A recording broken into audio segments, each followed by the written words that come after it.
مثبت زندگی اور مثبت توانائی جو کامیابی، برکت اور خوشحالی کا عظیم ترین راز ہیں، ان کو حاصل کرنے کے لیے اور خوشحالی کو مائل کرنے کے لیے چند رہنما اصول ہم آگے بیان کرنے جا رہے ہیں۔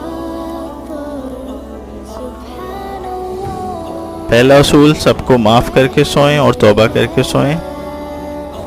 رات بستر پہ لیٹ کے پہلا کام یہ کریں کہ ذہن میں دہرائیں، میں نے سب کو معاف کیا جنہوں نے مجھ پہ ظلم کیا، برا کیا، کیونکہ میں اللہ سبحانہ و تعالیٰ سے معافی کی امید رکھتا ہوں اور وہ معاف کرنے والوں کو پسند کرتا ہے۔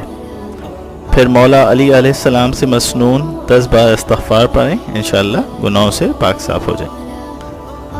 دوسرا اصول، بستر پر لیٹنے سے پہلے وضو کر لیں، یہ مثبت توانائی مائل کرنے کا سب سے اہم ذریعہ ہے، بہترین ذریعہ ہے اور منفی توانائی کو دور کرتا ہے آپ سے۔ رات کو سوتے وقت کے عملیات جو حضرت علی کرم اللہ وجہ الکریم کو تلقین کیے گئے ضرور پڑھیں۔